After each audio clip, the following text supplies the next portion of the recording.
Okay, we quickly revise what you have done till now, and then we move forward. So, okay, इसके पहले दो चीजें. Prism जो हम पढ़ते हैं उसका एंगल ए डिफाइन करते हैं. The angle between the surface जहाँ पे रे इंसिडेंट होती है एंड द सरफेस जहाँ से रे इमर्ज होती है. इंसिडेंट रे पे जो एंगल आई होता है, इमर्जेंट रे का एंगल ई होता है. बीच में जो दो एंगल बनते हैं R1 एंड R2, जो रिफ्लेक्टेड रे इंसिडेंट सरफेस और रिफ्लेक्टेड इमर्जेंट सरफेस के साथ बनाती है. तो R1 R2 और एंगल ए की जो रिलेशनशिप होता है R1 plus R2 A, and जो फाइनल रे का डेविएशन होता है उसका फॉर्मूला होता है delta is equal to I plus E minus A. Okay, वो मैंने समरी में लिखना भूल गया. उसके बाद हम डिफाइन करते हैं condition for no emergence, and that condition is A is greater than twice theta critical, and condition of always emergence is A is less than theta critical. यानी कि अगर A theta critical और 2 theta critical के बीच में है तो हमारे पास कुछ एंगल ऑफ इंसिडेंस के लिए रे विल इमर्ज आउट एंड कुछ एंगल ऑफ इमरजेंस के लिए रे will not emerge out. Okay, so now that's very clear. Condition for the grazing emergence was very simple. Sin I naught is equal to mu times sin of A minus theta critical. I'll prefer that formula.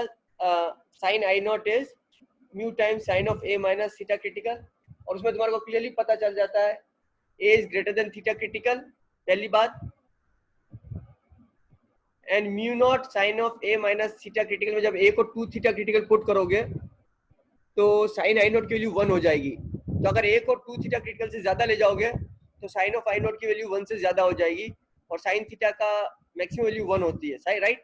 So in this formula we have inbuilt condition that A is greater than theta critical and A is less than 2 theta critical, or I'll say A is greater than equal to theta critical and A is less than equal to 2 theta critical, because that is the case of the grazing emergence. Okay, so now if we come that I is greater than equal to 0 and less than I naught, I naught की value क्या है?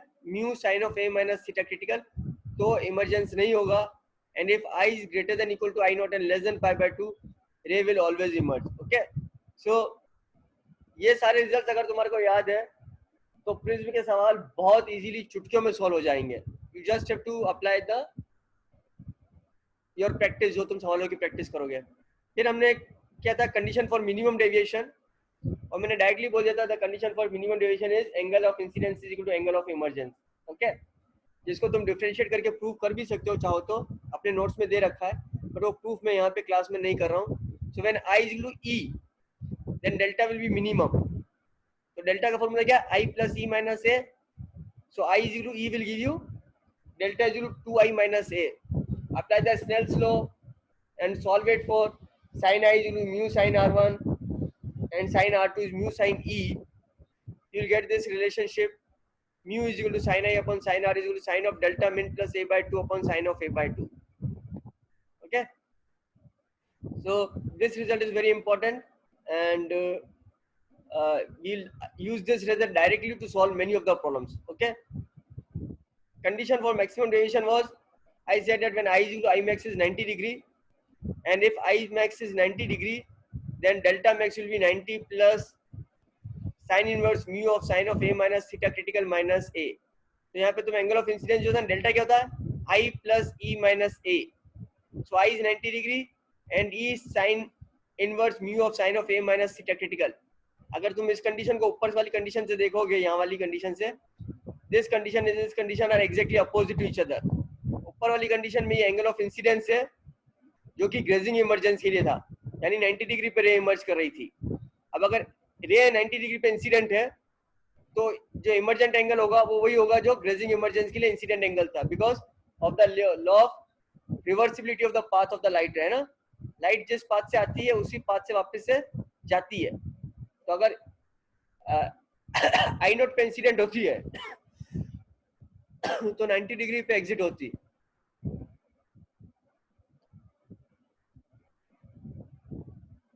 तो अगर 90 degree पे incident होगी तो आई note पे exit होगी. ओके, यहां तक हम लोग रिवाइज कर लिया था लास्ट क्लास में.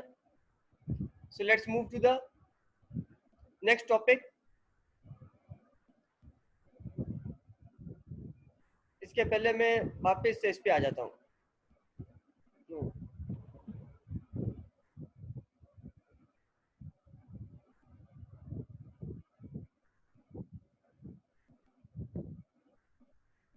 ये वाला, ये ग्राफ बहुत इंपॉर्टेंट है, इसको वापस से देख लो। हर एक एंगल आई के करस्पॉन्डिंग एंगल ई है और उसी ई के लिए करस्पॉन्डिंग एंगल आई है ना। So there are always two values of delta, और the same for same value of delta you will always get two angle of incidence. एक यहाँ पे जो तुम्हारे को आई दिख रहा है जिसके करस्पॉन्डिंग यहाँ पे ई है, तो ई के करस्पॉन्डिंग जो आई है वो दोनों सेम है, बिकॉज आई के लिए ई और ई के लिए आई। तो दो एंगल ऑफ इंसिडेंस तुम्हारे को मिलेंगे जिसपे डेल्टा सेम है। अगर इस पॉइंट पे व्हाटएवर, अगर यहाँ पे I1 है तो उसके लिए डेल्टा है, तो जिसके लिए इमर्जेंट एंगल E1 होगा। तो अगर मैं यहाँ पे आ जाऊं तो ये एंगल जो I2 है वो बेसिकली E1 है। So for the same delta you will always get two angle of incidence except for the minimum delta. Minimum delta की कंडीशन ही है कि there is only one angle of incidence for which the deviation can be minimum. Okay, clear है ये सबको? ज्यादा speed से तो नहीं बोल दिया मैंने?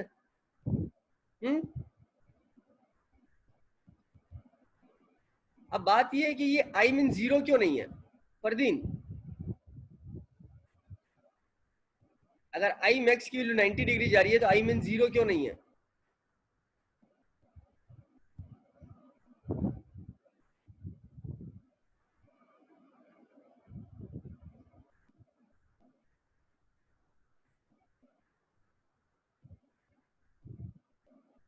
परदीन सुनाई दे रहा है क्या?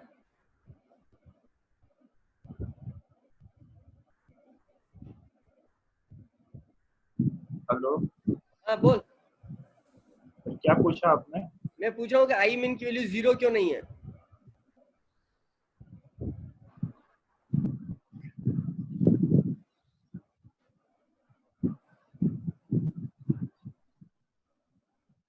जब मैं आई मीन से जा रहा हूँ तो मैक्स की वैल्यू तो 90 डिग्री आ रही है, आई मीन की वैल्यू जीरो क्यों नहीं आ रही है?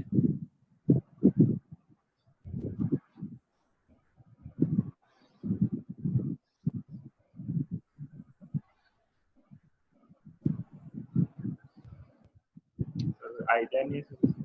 हाँ, लास्ट क्लास में बोला था ना तुम्हारे को ये आंसर आना चाहिए तुम तीनों को। देवांश,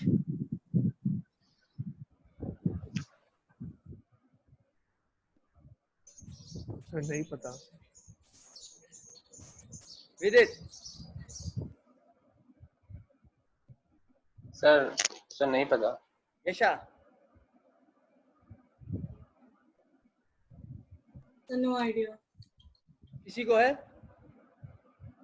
सर 90 डिग्री पे गई है सर रे ऑफ लाइट, तो सर मतलब रिफ्रैक्शन नहीं ले, हाँ, तो मतलब एग्जैक्टली सर परपेंडिकुलर गई है ना सर रे ऑफ लाइट, तो शायद से सर रिफ्लेक्शन आई मीन की वैल्यू जीरो क्यों नहीं है?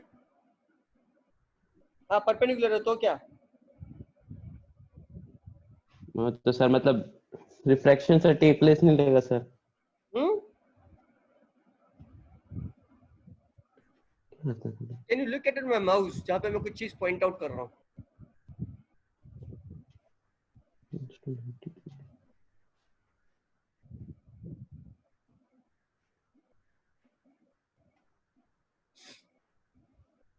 खुश? Yes sir. बताओ आई मीन की वैल्यू जीरो क्यों नहीं है?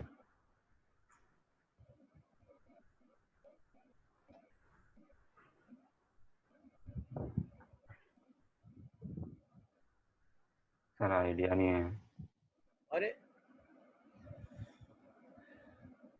ओके, क्योंकि आई मीन पे आई ई की वैल्यू 90 डिग्री हो गई है। अगर मैं आई को आई मीन से छोटा करूंगा तो जो है टोटल इंटरनल रिफ्लेक्शन हो जाएगा, तो रे इमर्ज ही नहीं करेगी। And whatever you are defining is that ray first surface पे एंटर होती है और सेकंड सरफेस से इमर्ज करेगी। अगर से रे सेकंड सरफेस से इमर्ज नहीं कर रही है और टोटल इंटरनल रिफ्लेक्शन हो जाता है, then that's a different problem. फिर तुम्हारे को डेविएशन दूसरे फॉर्मूले से निकालना है। मैंने जो फॉर्मूला निकाला था I plus E minus A, that was only applicable जब रे फर्स्ट सरफेस से एंटर करती है और दूसरे सरफेस से इमर्ज करती है। यहाँ पे तो आई मीन पे 90 डिग्री पहुंच गया, उसके बाद तो टोटल इंटरनल रिफ्लेक्शन हो जाएगा, so ray will not emerge out. Is that clear? Is that clear to everyone? I am again telling you, yes sir. I am again telling you, मैंने last class में भी emphasise किया था कि मैं अभी कुछ और सवाल पूछूंगा तुम्हारे से. हाँ, यहाँ पे मैंने बोला था R1 plus R2 is equal to A, delta is equal to I plus E minus A, and condition for no emergence and condition for always emergence. ये रिजल्ट्स अगर तुम्हारे को अप्लाई करना आएंगे, then only you will be able to answer my questions. Okay. Now we come to thin prism. Thin prism बोलते हैं the distance between the reflecting surface is negligible and the angle of prism A is very small. Okay. हाँ, वो negligible ही होगा distance तो, लेकिन basically angle A is very small बोलूं या दो सरफेस बिल्कुल पास पास है तो उसको थिन प्रिज्म बोलेंगे ना. अपने पास ऑलरेडी है R1 plus R2 equal to A, है ना. R1 and R2 both are small. The same is true for I1 and I2. I am reading out what I have written it. हाँ, मैं कुछ भी नहीं बता रहा हूँ तुम्हारे को, समझा कुछ भी नहीं रहा हूँ, मैं खाली रीड कर रहा हूँ मैंने क्या लिखा है. I1 and R2 are small, R1 and R2 are small. According to Snell's law, sin I1 is mu sin R1. क्योंकि मैंने I1 और I2 को छोटा बोल दिया, R1 और R2 को छोटा बोल दिया, so I know sin theta is nearly equal to theta. I is equal to mu R1, E is equal to mu R2. Deviation is equal to I plus E minus A. Please note down. हाँ, अभी मैं खाली dictate कर रहा हूँ. So this is I is equal to mu R1 and E is equal to mu R2. So and A is R1 plus R2. सबको substitute करता जाता हूँ जो भी मैंने ऊपर लिखा है, and I get delta is equal to A into mu minus 1. Thin prism के लिए मेरे पास आ गया delta is equal to A into mu minus 1. And now I am claiming that delta is independent of the angle of incidence. For thin prism, delta is always given by this relationship A is equal to mu minus 1, which is basically to say that it's independent of the क्या बोलते हैं angle of incidence. Clear है? जो मैंने dictate किया वो clear हो गया? समझने की बात तो बात की है. मैंने डिक्टेट क्या किया है कि थिन प्रिज्म के लिए एंगल ऑफ इंसिडेंस छोटा होगा, सो I1 और E छोटे होंगे, R1 R2 छोटे होंगे, तो स्नेल्स लॉ से अप्रोक्सीमेशन कर दिया और मेरे पास डेल्टा आ गया A into mu minus 1. Clear?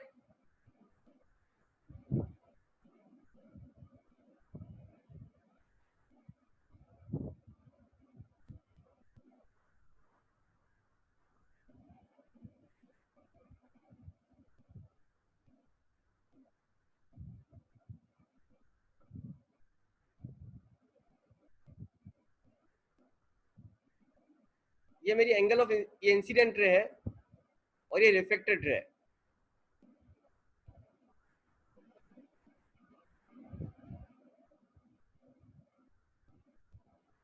क्या ये एंगल ऑफ इंसिडेंस छोटा है क्या? एंगल ऑफ इंसिडेंस की समय वैल्यू है 71.24. क्या ये छोटा है क्या?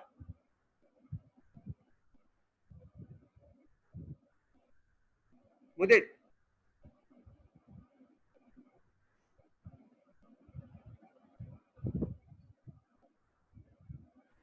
No sir. नहीं है ना छोटा. अभी मैंने जब ये डेरिवेशन करवाया था तुम्हारे को, deviation from the thin prism, उसमें मैंने क्या बोला था? Angle of incidence is small, very small. हाँ, अभी मैंने इस प्रिज्म को बिल्कुल पतला कर दिया. मेरा एंगल ऑफ इंसिडेंस अभी भी 71 डिग्री है. छोटा है क्या? नहीं है ना. एंगल ऑफ इंसिडेंस तो छोटा किसको बोलते हैं? 5 डिग्री 10 डिग्री को बोलते हैं. एंगल ऑफ इंसिडेंस अभी बड़ा है ना. How can you say that? जो मैंने फॉर्मूला अप्लाई किया था for small angle that is thin prism, delta is independent of angle of incidence, और वो करने के लिए मैंने प्रूव कर दिया delta is equal to A into mu minus 1. हाँ, लिसन वेरी केयरफुली. हाँ, मैंने प्रूव कर दिया delta is equal to A into mu minus 1 for thin prism which is independent of angle of incidence. उसमें मैंने ये भी क्लेम कर दिया कि एंगल ऑफ इंसिडेंस छोटे हैं तो एंगल ऑफ रिफ्लेक्शन R1 भी छोटा है। अच्छा वो तो होना पड़ेगा ना, क्यों होना पड़ेगा? R1 plus R2 equal A, सही है Sameena? Yes sir, R1 plus R2 equal A सही है। यस यहाँ पे A बहुत छोटा है, दिख रहा है A बहुत छोटा है, यस सर, मे भी 15 डिग्री। यहाँ पे I बहुत बड़ा है, तो R1 भी बहुत बड़ा हो गया। R1 plus R2 equal A prove किया था मैंने, R1 plus R2 is A. Can you give me what is the problem here? क्या इस फिगर को देख के तुम बता सकते हो कि क्या कहाँ पे वो जो मेरा अजम्पशन था कि एंगल ऑफ इंसिडेंस को छोटा होना पड़ेगा क्योंकि R1 R2 भी छोटे हैं, जबकि यहाँ पे मेरे को क्लियरली R1 बहुत बड़ा दिख रहा है। फिर मेरा R1 plus R2 A fail हो जाएगा, जबकि वो फेल नहीं हो रहा है, वो यहाँ पे फेल नहीं हो रहा है। Even though my A is 15 degree, अगर मैं इसको 75 डिग्री मानूं, हो सकता है मेरा ये 60 डिग्री या कुछ भी हो R1, ओके, वो फेल नहीं हो रहा है। फरदीन, विदित एंड देवांश, तुम लोगों को मैं करवा चुका हूँ ये, इसीलिए तुम्हारे से पूछूंगा मैं।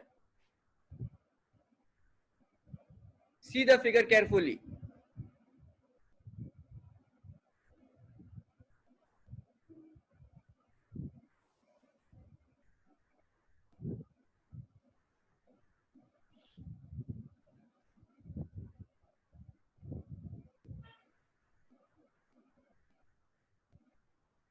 See the figure carefully and try to answer me कि थिन प्रिज्म के लिए हमने R1 को छोटा क्यों माना। Okay, if you can not understand, now see what I am doing.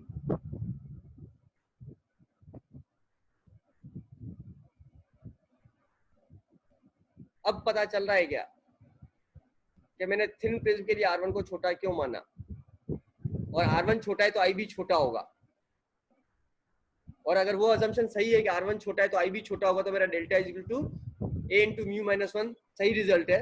And that is the deviation is always minimum and it's independent of the angle of incidence and it is given as A into mu minus 1। मैं वापस से थोड़ा सा घुमाता हूँ तुम्हारे को, देखो तुम्हें पता चलेगा।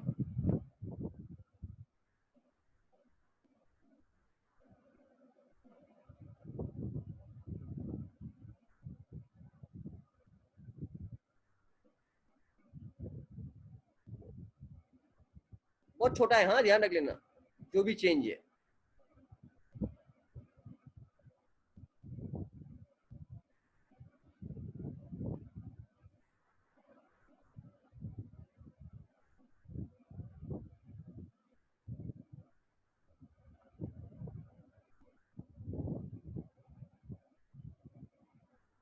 नहीं समझ में आ रहा?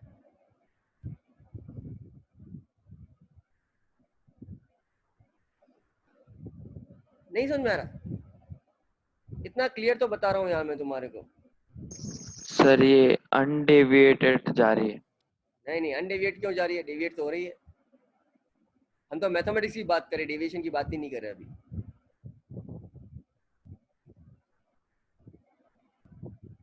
मिसबा,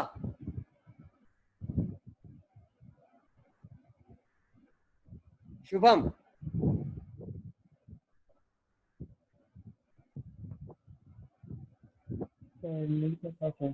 नैनश्री,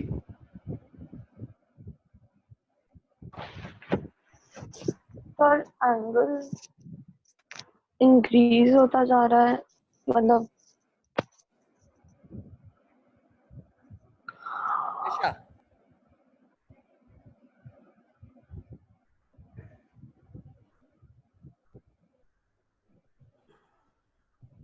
यशा,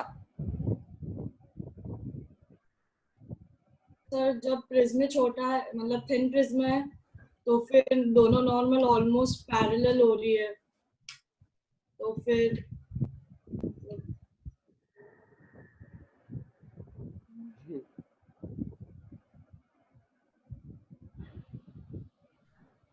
खुश। सर सेकंड सर जैसे ए बढ़ रहा है बार में सर, वो नहीं हो रहा। तो जैसे ए बढ़ रहा है डेविएशन भी बढ़ रहा है, और वो प्रूव कर रहा है कि delta is equal to A mu minus 1। और आप जैसे ही a को कम कर रहे हो डेविएशन भी कम होता है. नहीं, this is the figure where my result R1, ये R1 है, पता चला ना मेरा माउस से, and this is R2. R1 plus R2 is A for given angle of incidence. As I move here, मेरा R2 कितना हो गया? R2 कितना है यशा? 90. R2 कितना है? 0. 0. And now R2 is 90. Yasha, now R2 is Not equal to 0, greater than है.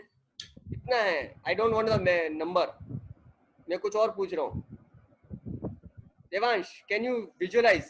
अब R2 में क्या चेंज आया है? सर नेगेटिव नेगेटिव हो गया है now R2. हमारा R2 जो डिफाइंड है वो ऐसे डिफाइंड है.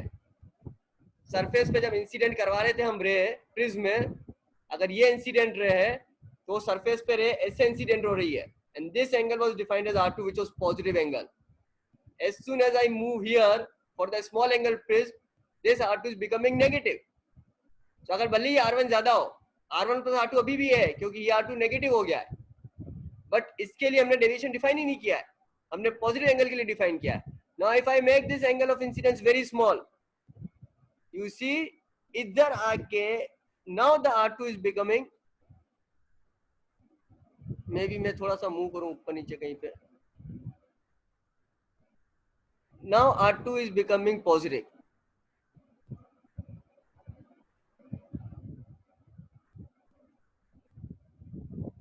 ओके, नाउ ये तुम देख लो कि R2 जो पॉजिटिव है वो बहुत छोटे एंगल I के लिए ही पॉसिबल है.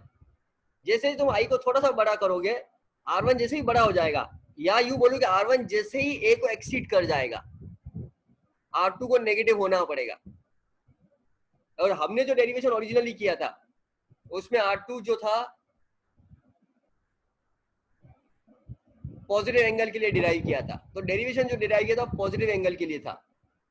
और थिन प्रिज्म में क्या होता है, as soon as you exceed I by the angle A, अब ध्यान रख लो सवाल सॉल्व करने के लिए एग्जाम में, जब तुम्हारे को थिन प्रिज्म बोला जाएगा और डेविएशन निकालने को बोला जाएगा और एंगल I की वैल्यू एंगल A से ज्यादा हो गई, that is your small angle, that is your definition of the small angle of incidence, कि I की वैल्यू A से कम होनी चाहिए.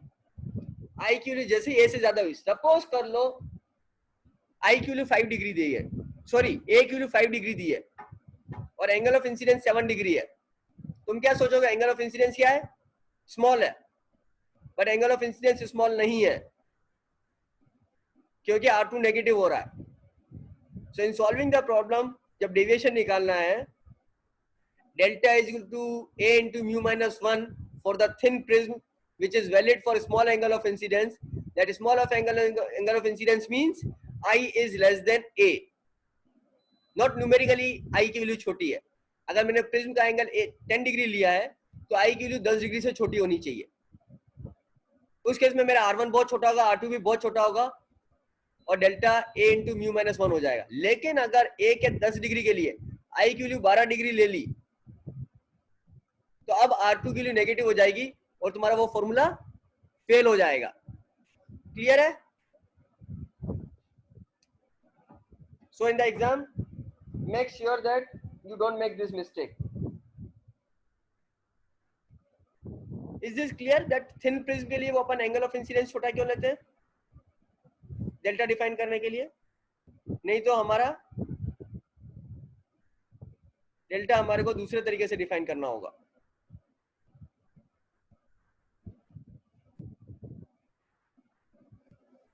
Okay? Is this clear? So, okay, can we do one thing? Especially your 12th class के students, okay, for thin prism, when angle I is not small, can you find out the value of delta? For thin prism, when angle I is not small, can you find out the value of delta? It is a homework for you guys.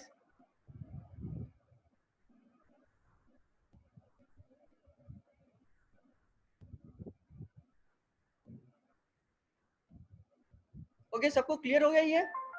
अपन आगे चले अब। Mustafa clear है? Yes sir. Kashish? Yes, sir. Okay, so do the revision properly और इन सब results को याद करके अच्छे से डायग्राम को दिमाग में बिठा लो। मैंने बहुत टाइम दिया तुम लोगों को इसको डाइजेस्ट करने के लिए। Last topic, angular dispersion. Okay, what is angular dispersion now?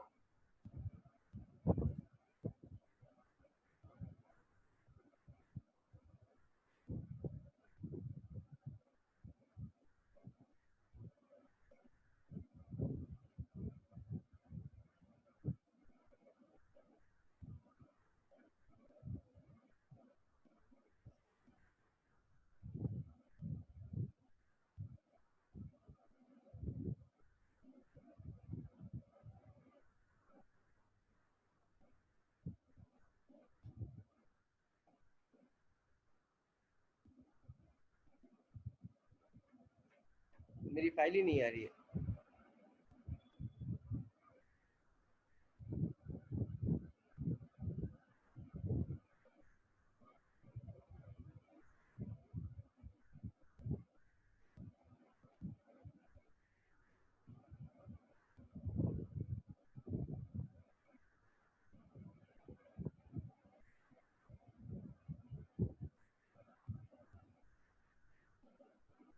Okay, दिख रहा है तुम्हारे को?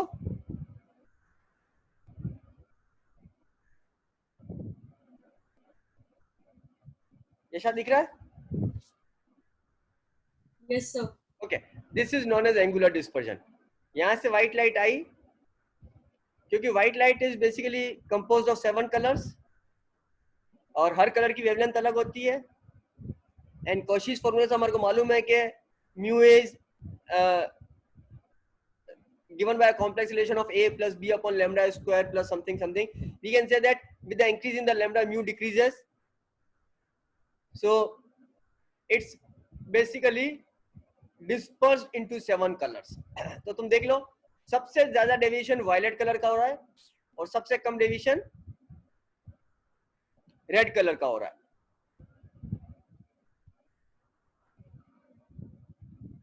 सबसे ज्यादा डेविएशन वायलेट कलर का हो रहा है, सबसे कम डेविएशन रेड कलर का हो रहा है। And this dispersion can also be used to remove some colours from the क्या बोलते हैं व्हाइट लाइट। जैसे अभी अगर मैं इसको ऐसा करूं हल्का सा,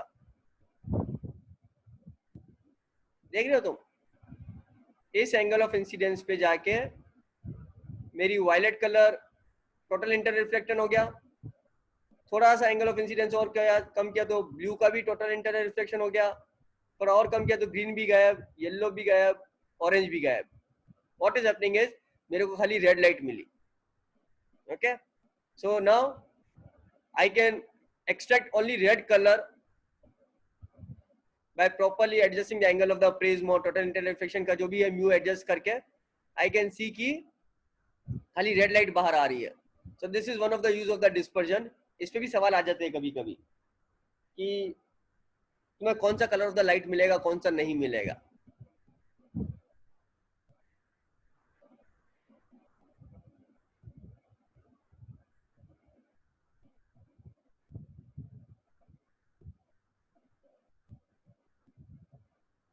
Can you see what how I am playing with this? मैं एंगल ऑफ इंसिडेंस को वेरी कर करके खाली रेड लाइट को ले रहा हूँ या अलग अलग लाइट को ले रहा हूँ और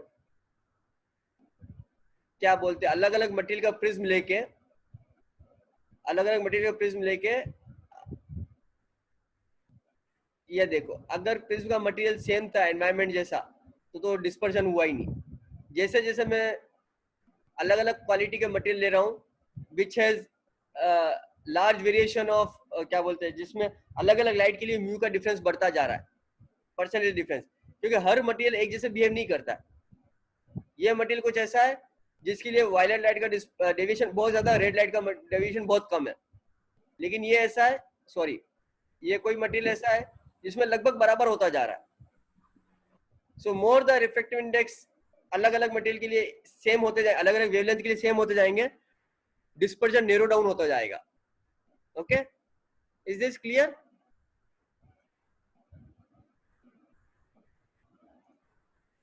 So what is dispersion defined as? It is a difference in the angle of deviation of two extreme colors, that is violet and red color. तो जब अपने यहाँ पे कलर का डिस्पर्शन देखा ना तुमने, तो वायलेट कलर का डेविएशन अलग था और रेड कलर का डेविएशन अलग था. डेविएशन का फॉर्मूला क्या है? I plus E minus A, है ना? तो you use different deviations, दोनों के डेविएशन निकाल के, if delta V and delta R are the deviation of the violet and red colors respectively, then angular dispersion is defined as delta V minus delta R.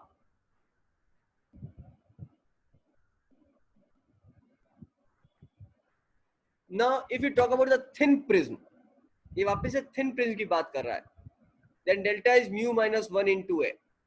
तो violet colour के लिए क्या हो जाएगा? mu of violet minus 1 into A.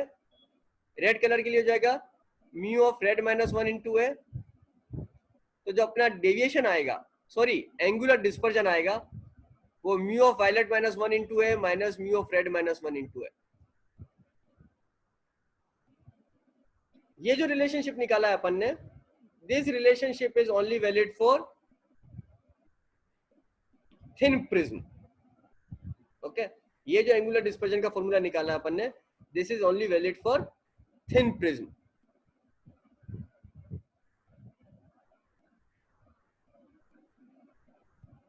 So I can say that for thin prism,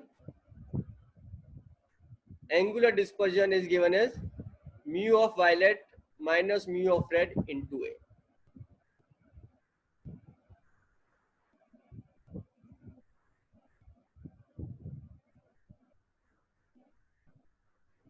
Okay, so dispersive power, it is defined as the ratio of angular dispersion to the mean deviation produced by the prism. Mean deviation का क्या मतलब है? Generally हम yellow light को जो है ना mean colour मान लेते हैं, वायलेट कलर और रेड कलर का. तो येलो लाइट का जो डेविएशन होता है उसको हम मीन डेविएशन मान लेते हैं. तो the ratio of the angular dispersion, angular dispersion क्या है? Angle between the deviation of the violet colour and the red colour to the mean deviation produced by the prism. और मीन डेविएशन किसका है? Yellow light का है. The mean deviation produced by the prism is defined as the deviation of the yellow color. या मैं यूँ बोल दूँ, deviation of the violet color plus deviation of the red color divided by 2. That is my mean deviation, and it comes out nearly equal to the deviation of the yellow color. तुम दोनों में से किसी को भी mean deviation की deviation मान सकते हो. Is this clear? So the ratio of the angular dispersion क्या है? The difference between the angle of the deviation of the violet color and red color, delta V minus delta R. Remember, violet color का deviation ज्यादा होता है, red color का deviation कम होता है. And mean deviation is basically the average of the deviation of the violet color and the red color, delta V plus delta R by 2, which is nearly equal to delta Y. यानी कि यूँ भी बोल दो, violet color और red color का जो refractive index होता है medium का, उसका average लेंगे तो refractive index of the yellow color आ जाना चाहिए. mu of the violet color plus mu of the red color divided by 2 जो है वो nearly equal to mu of the yellow color आ जाना चाहिए. Okay, so angular dispersion is defined as mu of V minus mu of R into A, and deviation of the yellow color will be defined as mu of Y minus 1 into A. Then we can define the dispersive power as theta by delta, that is angular dispersion divided by the deviation of the mean color or mean deviation or the deviation of the yellow light.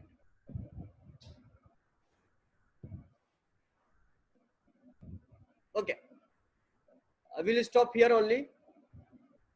Any questions?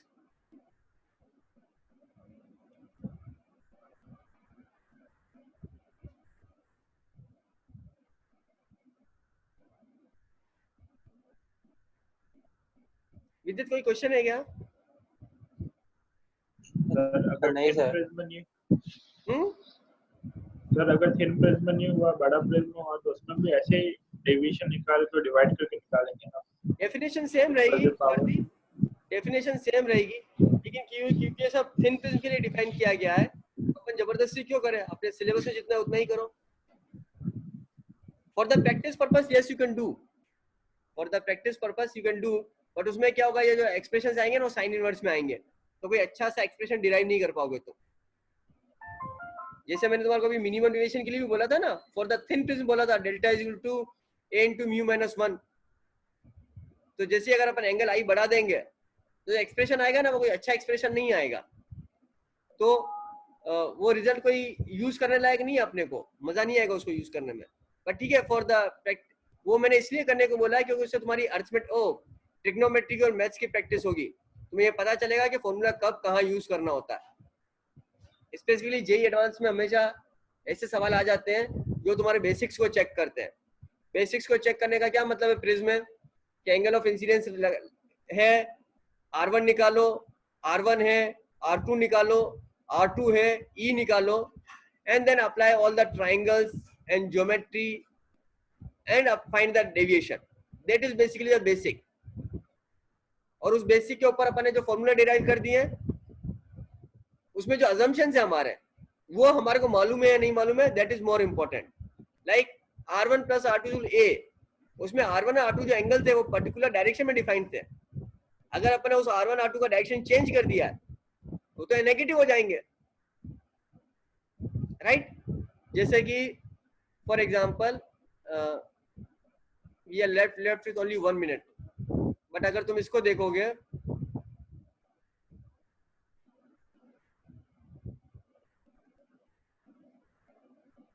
चलो इसी को देख लो last बार. मेरा angle of आई जो है ऐसे defined है, ये मेरा एंगल ऑफ इंसिडेंस है जो प्रिज्म के सरफेस के पास में है. इसीलिए ये वाला सरफेस जो है ना,